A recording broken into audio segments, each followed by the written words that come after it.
Assalamualaikum warahmatullahi wabarakatuh.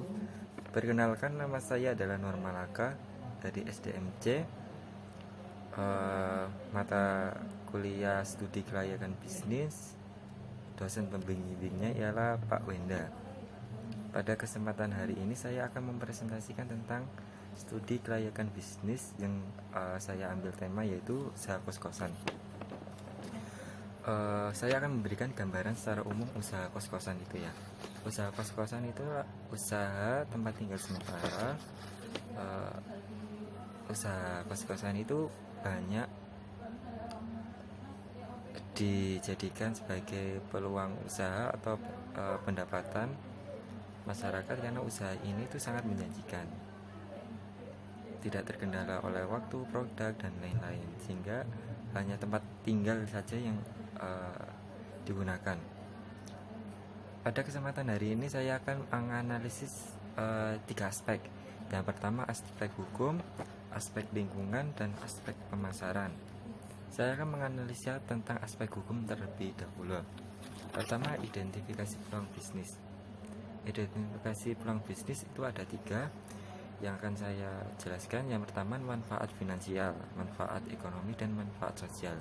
Manfaat finansial terlebih dahulu. Manfaat finansial usaha kos-kosan itu, finansial itu setiap bulannya atau tahunnya pemilik bisa mendapatkan pendapatan, dan perharinya juga bisa. Kalau misalnya harga tanah itu setiap tahunnya itu naik, maka pendapatan setiap bulan juga naik atau per tahunnya juga naik. Yang kedua, manfaat ekonomi. Manfaat ekonomi adalah manfaat jangka panjangnya. Usaha kos ini bisa beradaptasi oleh lingkungan apa aja, contohnya pandemi ini. Usaha kos-kosan tidak terkendala oleh pandemi, tidak terkendala oleh apapun, jadi bisa stabil. Yang ketiga, manfaat sosial. Manfaat sosial jika mendirikan usaha kos ialah masyarakat yang di sekitar bisa menjadikan peluang usaha di sekitar, yaitu memenuhi kebutuhan konsumen yang ada di dalam kos tersebut. Badan usaha ya, paling minim risiko ialah badan usaha perseorangan, karena kalau misalnya ada apapun yang ditanggung adalah sendiri. Kalau misalnya dia pakai CV, maka pendapatannya akan dibagi-bagi dan itu bisa mengurangi pendapatan sendiri. Kalau menurut saya sih perseorangan, karena relatif risiko ditanggung sendiri, seperti itu. Tergantung dari besarnya tanah ya. Kalau misalnya tanahnya itu luas berarti dan sahamnya juga banyak, maka harus CV. Kalau misalnya usaha kos-kosannya kecil, maka lebih baik perseorangan saja. Yang kedua, aspek lingkungan. Aspek lingkungan yang saya akan bahas ialah aspek lingkungan ada 3 poin. Yang pertama, organisasi. Yang kedua, lingkungan industri. Yang ketiga, makro.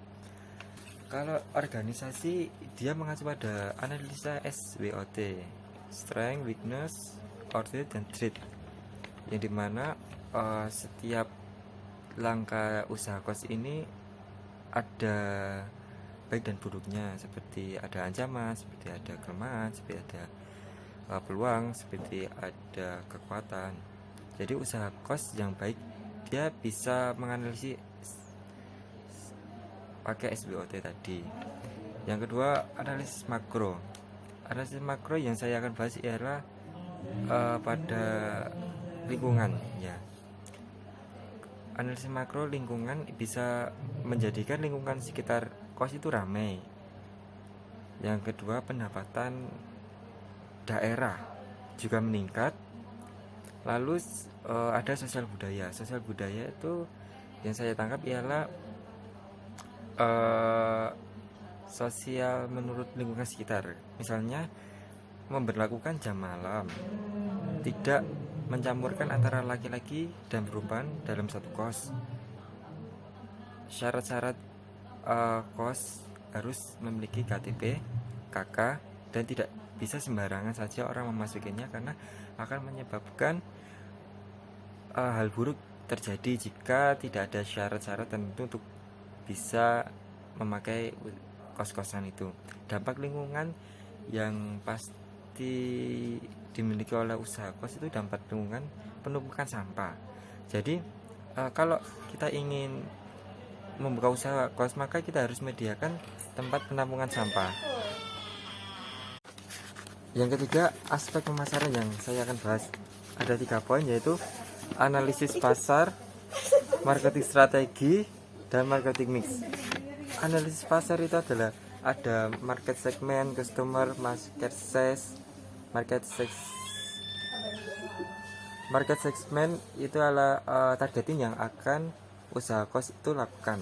Kalau market size itu ukuran dari seberapa besar usaha ini. Kalau customer, kita harus bisa memilih customer yang baik, yaitu dengan melihat target, yaitu mahasiswa atau pekerja kantoran.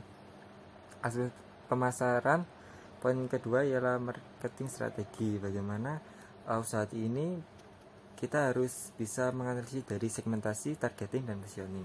Segmentasi, kita harus tahu tentunya target yang akan paling banyak diambil itu apa saja. Segmentasi itu, kalau targeting dia sama, cuma lebih spesifikasi lagi. Kalau positioning, usaha ini harus berbeda dengan usaha yang dimiliki oleh usaha lainnya. Yang ketiga, marketing mix ada 7P: product, place, people, physical, promotion, place, dan price. Dimana usaha kos ini harus bisa memenuhi kriteria dari pelanggan, tempatnya, orang-orang dalam kos itu, harganya harus standar, dan yang jelas promosi. Baiklah, itu yang bisa saya jelaskan tentang usaha kos-kosan ini. Apabila ada salah kata, saya mohon maaf. Wassalamualaikum warahmatullahi wabarakatuh.